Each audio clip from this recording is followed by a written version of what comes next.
Peterborough Presents has been going for about, now 8-9 years now, and we've never worked in a rural community before. And we decided we wanted to do that to find, because obviously very different communities to maybe ones that are right in the city centre have different needs, different what they want to do. So we chose to work in, and this was our first project really. We kind of tried to think of a cultural memory at first that might bind the village together or have something that could inspire the village to come together in some way. And I remembered as a child, and also was speaking to people from outside of the village and inside of the village about an event that used to happen every year around Christmas time, and it was the Drake family. They used to bedeck and bejazzle, is the best way of putting it, their farmhouse, which is just on Forney Road. And it was so amazing that people used to travel from all over Peterborough to go and have a look at these Christmas decorations. So we used that as a cultural memory and used that as a basis for a commission. And then we put a call out to artists to come forward with project ideas that were based around light, and we didn't have any art form kind of ideas around that. It was very open. We were just saying something that was light based that would bring the community together and have lots of engagement opportunities in it. And there was a group of residents that we brought together to go through those proposals. It was on the first Friday after Christmas, wasn't it, last year? It was, yeah. And we had a brilliant Friday night. It was hilarious. And they went through the proposals and were really kind of ambitious about what they wanted to do, but one particular proposal really sung out to them, and that was the proposal for a lantern parade by Septima. I'm really interested in community building and what it means to be in a community and what brings communities together. And I think that especially nowadays, and especially sort of post-COVID, gathering is really important. People coming together is really important. Another thing which I was really inspired by was the desire to bring light in a time of the year which is quite dark. I know that a lot of people suffer with the changing of the clocks and it being dark so quickly. And I think that festivals of light are really important to bring happiness and joy, and to bring people outside as well. I think for a community like who feels often probably sidelined a lot in comparison to Peterborough, I think it's really important that they feel seen as well. And working with an international company like Septima, it feels like you're putting on the map. It feels like it really validates the people that live here as well. We as an organisation, Peterborough Presents, we held quite a lot of workshops with some Septima artists involved throughout the summer and then into September and in October. And in that we worked with about 250 residents from the village. And that's where we kind of created quite a lot of the lanterns as well. Yeah. They brought real warmth to those workshops, didn't they? And very kind of, they were very easy to talk to. They were really interested in people's stories. Yeah. So it made the process of the village getting to know them and them getting to know the village really easy. They are a really great crowd, very friendly and very open, and they really help all age groups. You've just got to watch them with the people that come and attend these workshops. They really are very good.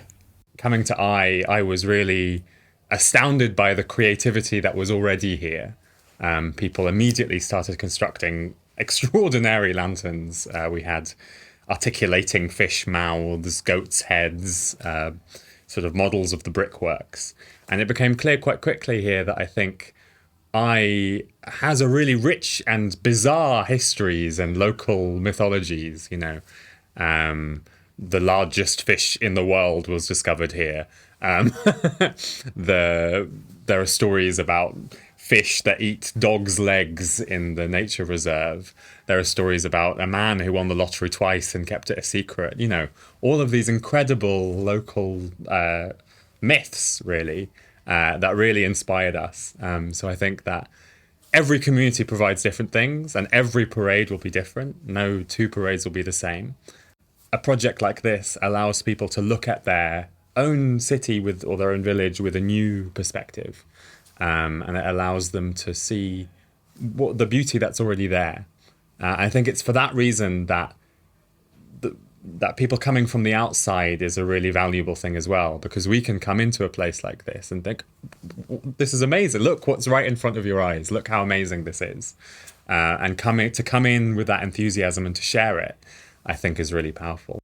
What surprised me is how it has brought the different community groups together. There are lots of community groups in the village, but you can see them talking about it, the school and the youth club and the brownies and girl guides. They've even gone down to the local care centre for elderly residents, and they've all been engaged. There are lots of different transformations that happen. The construction technique that we use requires people to work together. And I think that's something that I really like, is that it's very hard to make a lantern on your own. And so to have someone, you need someone to hold the branch in place so that then you can go and tape it up.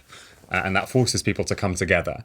And I think people coming together over crafts projects really just brings communities together. You suddenly get people who are neighbours who have never spoken to each other building something together. And I think that's really powerful. And equally in the parade itself, I think people feel ownership over their own streets, which is, I think, really important as well. Even to just block off the roads and to not have cars and for people to be able to walk on the roads, I think is really powerful. And I think we need to remember that public space is for the public. And so like having it inhabited by those people for whom it was built, I think is really important. It wasn't just a lantern parade, because if they'd have just paraded through the village, it would have been lovely with everyone's lanterns, but actually the whole stories and the performances that last Septima wove into that whole parade route, and bringing in Pig Dyke Molly and Bright Lights and Eeps and other performers into that performance was brilliant. It took it to a completely different level, didn't it? And the way that the history and all those stories that they'd been hearing about were woven into that, with the big fish and the brickworks. We knew some people were going to turn out and watch, but it was just amazing to see how many people did come out. It was like going up to Bath Road. I was messaging one of our colleagues who was looking after one of the areas where there was going to be a performance and saying, how's it looking on the high street? And he just messaged back going, there's quite a few people. So when we came up Bath Road and suddenly saw the crowds that were forming, it was brilliant, wasn't it? It was amazing. It was nice to see the community come together and make the dark night bright again. It brought some shine to the autumn weather, for sure. I definitely think that there should be more community events in Eye and across other villages, and it's really nice to get everyone together and to give a sense of purpose to the community. Well, we couldn't believe, could we, the amount of people on the high street. It was just never seen that many in the village at all. It was just amazing. It was lovely. I enjoyed it very much. What was your favourite bit about it? I liked seeing all of the performances and all of the lights that were on the lanterns. I think they feel very proud because a lot of people have got together and did stuff like this. I feel like with these things, you never know what you're going to get until you're there with the audience, and the audience just gave us so much energy from the start, and it was magnificent. Yeah, I just roared it tonight, and that was so lovely to see. It's really strange because I've been involved with it for so long, but it's so nice to see that all of this effort has resulted in something that's brought so many people together, because I've never seen so many people come out for one thing in the village. You see the odd person here or there, but there were people from all parts of the village that were all together. And not just, there were people who were part of the parade, there were also people who'd come out of their front doors just to stand along the route and watch as it went by. It truly brought a village that doesn't normally do a lot of communal things together. I've had a couple of members of my family say that what they really loved was to have something for everybody to get together, and just come out and be with each other. I think they love that after having 2.5 years of not being able to be together. I think there was an awful lot of pride that's been created from the project. There were some really lovely moments, just comments on Facebook and things like that about the fact that this gave a real sense of community in Eye, and that people were really pleased to see that kind of people had turned out for it, opportunities for people to come together. So yeah, it's definitely kind of, I feel like it's lit a little bit of a fire. And we did receive a lot of support. People are so generous in the village, and I've been really shocked and also really pleased that, you know, can we borrow a ladder, and it just suddenly appears, and everyone's really generous with their time and with the items that they have. Or I think we never heard a no. We never had one go no. You know, it was always very much like, well, let's see what we can do, see if we can make it happen. There was a lovely moment on the Sunday, the day after the parade, where we were putting the lanterns out in the church to be displayed so that people would come and see them the day after. And a member of the community just said, "Oh, do you want to come over for lunch?" And I said, "There are eight of us. Is that all right?" Yeah, that's completely fine. And we're all invited over for lunch, and they just put on a spread for us in front of a roaring fire. It was a really lovely moment where you felt that, yeah, we'd been accepted by the village, but it also meant a really good, nice send-off for La Septima, and showed how much that they've been welcomed into the village, I thought. I'm extremely grateful that there are people like Peterborough Presents who are able to support projects like this. I think the work that they do is really valuable, and I think that the opportunity to provide something like this to communities like this is really amazing. And I think we're really, especially coming from France where the system is a bit different, I think we're really grateful to all of the support that we've received, and from every step of the journey they've been extremely supportive, and having that resource has been really extraordinary.